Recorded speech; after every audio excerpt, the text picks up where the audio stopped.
Gracias a quienes prefieren los medios comunitarios y este es su noticiero Ecuador en Contacto. Hoy mantendremos un diálogo con el general Luis Altamirano, excomandante del Ejército y analista en temas de seguridad. General, buenos días. Bienvenido a los medios comunitarios que hacemos Corap. Un gusto estar acá junto a usted y de igual forma un saludo a quienes escuchan esta importante red digital.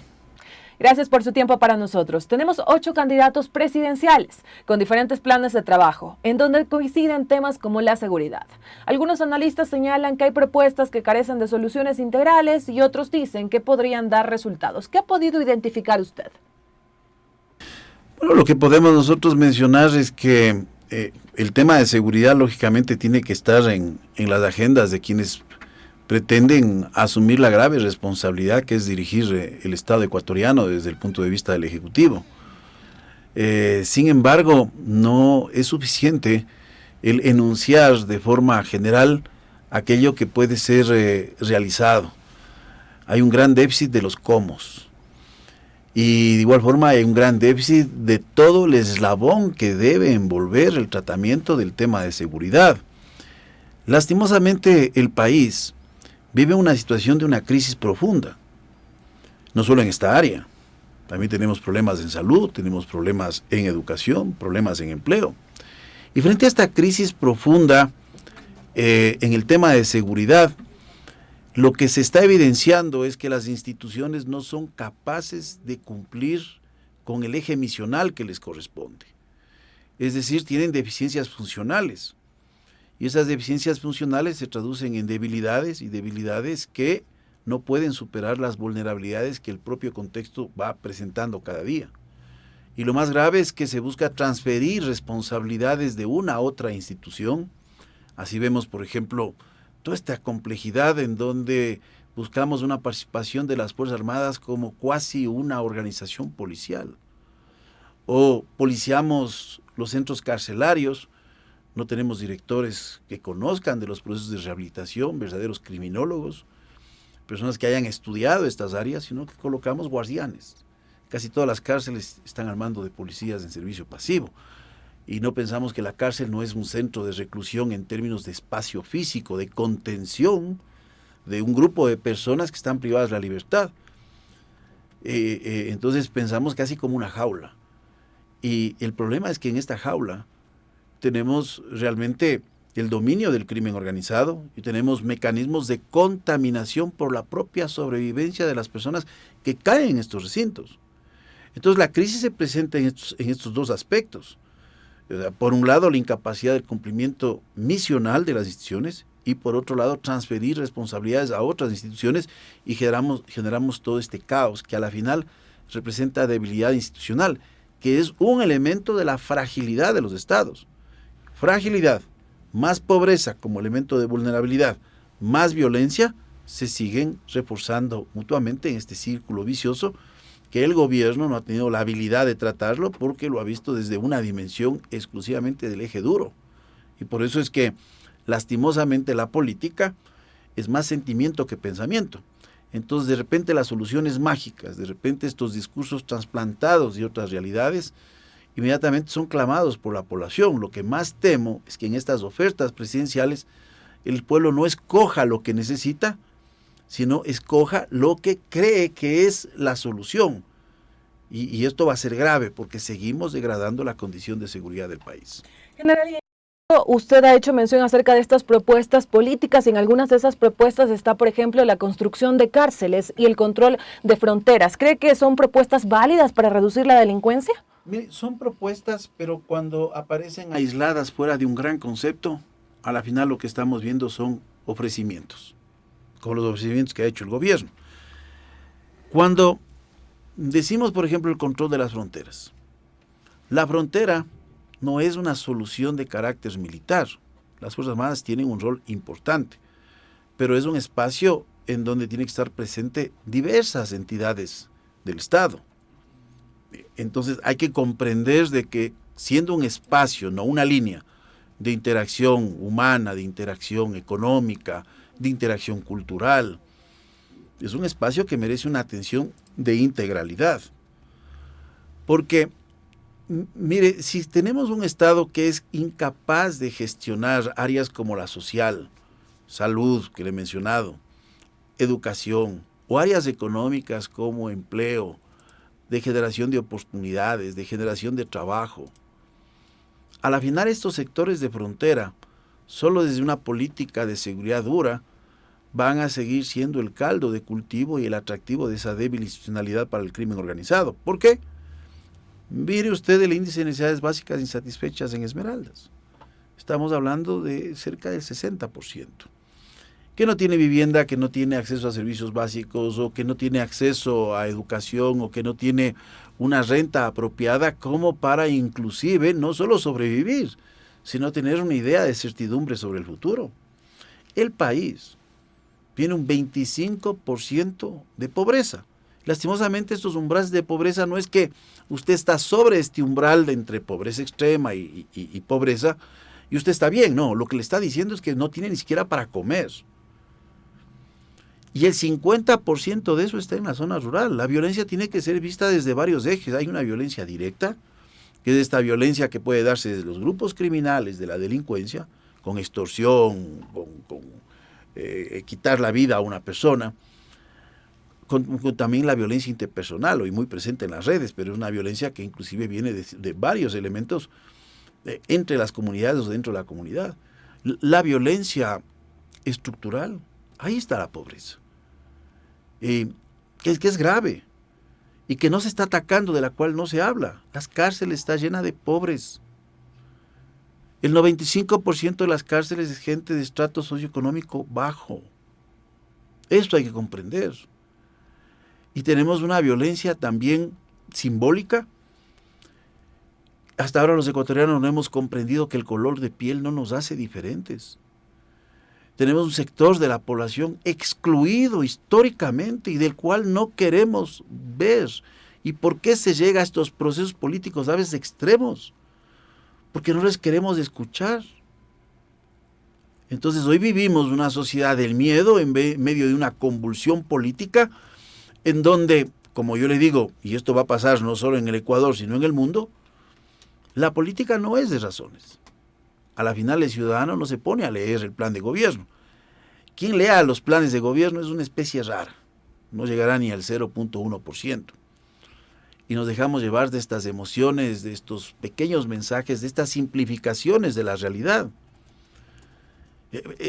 Eso es, pero qué bueno sería que esas simplificaciones de la realidad por lo menos contengan una visión de la construcción de un Estado con una mayor justicia social.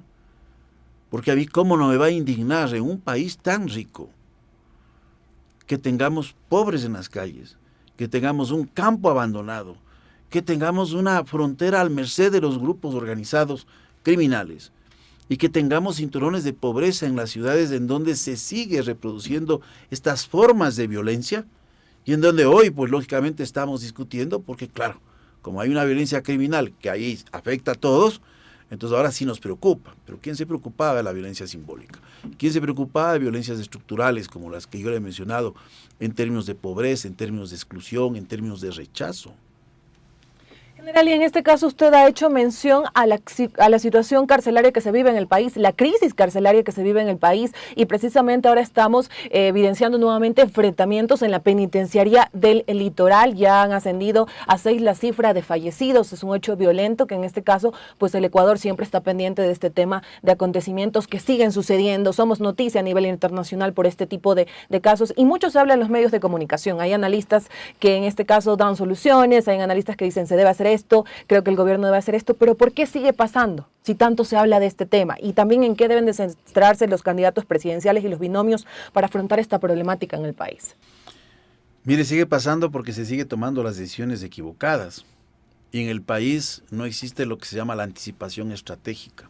Esto fue destruido en el gobierno anterior, cuando se eliminó el Ministerio Coordinador y cuando después los funcionarios de gobierno pensaban que lo mejor era tener un organismo temporal ad hoc, que fue el Gabinete Sectorial de Seguridad, que no tenía capacidad inclusive de dar seguimiento a las políticas, porque el Ministerio Coordinador hacía rectoría. Y rectoría no es una cosa así nada más, no solo envuelve la macroplanificación, envuelve temas de seguimiento, de control, de evaluación y de transversalización de las políticas de seguridad con una serie de elementos de los que le acabo de hablar. Si tenemos candidatos que no son capaces de ver todo el engranaje desde la prevención, donde ahí tiene usted prevención social, prevención comunitaria, prevención de carácter económico, prevención de carácter cultural, una serie de elementos. Y no tenemos un eje que continúa la prevención, que es la disuasión y control, en donde ahí hay un rol muy importante desde el punto de vista del trabajo de Policía Nacional, de Fuerzas Armadas, de las entidades de control del orden público y seguridad ciudadana, desde la labor que tienen que hacer los gobiernos autónomos descentralizados. No, prevención no es lo que están haciendo los gobiernos autónomos descentralizados, no es dar gasolina a la policía, no es entregar vehículos o patrulleros, eso no es la actividad de un municipio. No estamos comprendiendo que es devolverle a la comunidad esos espacios que fueron restados con el avance y el desarrollo. Mire, hoy las personas viven en urbanizaciones, han entregado la seguridad a una compañía de seguridad, ya no se conocen, ya no hay esa interacción. El concepto de minga, que es un concepto indígena, ya no existe. Yo vivo junto a una urbanización, no sé quién vive a la izquierda, a la derecha, a la frente, cada uno se encierra, subimos muros, colocamos rejas. El trabajo de los gobiernos autónomos descentralizados es fortalecer los procesos de identidad. Ahí hay una falencia. Entonces, prevención, disuasión, control. Y el último eje, que es una labor que tiene el gobierno con distintas funciones del Estado, que es el eje de la respuesta, que va desde los procesos de judicialización y los procesos de sanción, pero con rehabilitación y reinserción. Pero si tenemos la misma estructura organizacional del Estado, frente a fenómenos nuevos, frente a un cambio de contexto que comienza a darse en el 2016 con el proceso de paz en Colombia, las incidencias de la globalización, los medios de comunicación, la articulación de carteles internacionales, y seguimos pensando de que el diseño institucional nos va a dar las respuestas que hasta ahora nos ha dado, estamos equivocados. Si el país no desarrolla una policía de investigaciones totalmente independiente a la Policía Nacional, que genere contrapesos interinstitucionales, estamos perdidos. Colombia lo hizo en 1991, cuando se dio cuenta de estas penetraciones en órganos de seguridad y tener una independencia en los procesos de investigación del delito. Si no consideramos la estructura de una policía portuaria para generar estos contrapesos entre las instituciones, si no consideramos que los controles internos no pueden ser aplicados por ellos mismos, porque no funcionan. Esto no se trata de aplicar a todos. Esto se trata de aplicar selectivamente, de forma inteligente. Entonces hay que crear un Centro Nacional de Medidas de Confianza para el sector público, en donde se evalúe no solo a los cuerpos de seguridad, sino a personas que pueden estar vinculados en ciertos procesos que atraen corrupción. Entonces, mire, hay una serie de medidas, son medidas estructurales. Si no construimos institucionalidad en el cuerpo de vigilancia y seguridad penitenciario, no lo que ha hecho este presidente. Por eso estoy indignado de formar 1.600 personas en una estructura en donde ahora no se sabe quién supervisa a quién controla a quién tiene más experiencia que quién. ¿Y cuáles son los temas que se discuten a veces en el gabinete de seguridad? Guías penitenciarios, otra vez atravesados por corrupción. Guías penitenciarios con deficiencias laborales, ¿por qué? Violencia intrafamiliar, ingesta de alcohol, incumplimiento de horarios. No se hace así. Se podía haber pensado en un sistema en donde se podía haber captado a personal pasivo de Fuerzas Armadas y Policía Nacional, previo análisis y hoja de vida, previo un curso de formación, hasta ir desarrollando la institucionalidad. Pero aquí son las soluciones rápidas. 80,000 policías. No tenemos ni el dinero para equipar a los actuales, ni la agilidad, porque un ministro, el teniente coronel Zapata, que ha sido incapaz de ejecutar el presupuesto del Ministerio del Interior, en donde este momento está con una ejecución del 0.07% y el proceso mayor, más importante de los chalecos, totalmente observado por una serie de situaciones que generan estupor, generan rechazo. ¿Cómo no voy a estar indignado? No es la muerte solo del alcalde, no es los eventos de la penitenciaría, no es el miedo solo de la sociedad que siente al salir a la calle, al dejar su domicilio, a dejar su vehículo. Es la falta de certidumbre del futuro. Eso es lo peor que nos puede suceder en un país en donde la corrupción, Y la intimidación son las monedas transaccionales del crimen, porque a usted le convencen o con recursos o porque le intimidan. Estamos frente a un Estado frágil. General, y en este caso existe un pequeño ápice de esperanza por parte de algunas personas de la población quienes esperan que las nuevas autoridades a elegir pues tomen cartas en el asunto en el tema de seguridad. Y ya en este escenario le quisiera consultar, ¿usted cree que quizá existe alguno de estos candidatos, de estos binomios presidenciales que ha podido concatenar bien el tema de todo el trabajo que se debe hacer para lograr un resultado efectivo en seguridad, o no existe ninguno? Yo creo que existe uno o dos candidatos. No quisiera pronunciarme. En este momento estamos encabezando una veeduría de seguridad y paz y estamos haciendo una evaluación. No vamos a hacer una evaluación de carácter negativo, sino que tiene que ser mejorado. Aquí tenemos visiones a veces muy focalizadas de un solo eje, que no se comprende realmente la dimensión del problema. Decir de que mañana les voy a dar un plazo a las organizaciones criminales para que entreguen las armas es no comprender el fenómeno.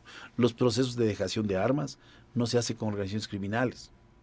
Se puede hacer, por ejemplo, con pandillas, para evitar una mayor contaminación y evolución. Se puede hacer con grupos que tienen características políticas, como el que ocurrió con las FARC, o en otras latitudes, como ocurrió con ETA. Pero no se puede llegar a hacer procesos de dejación de armas con bandidos. Se puede hacer procesos de dejación de armas de la sociedad para que la familia se desarme.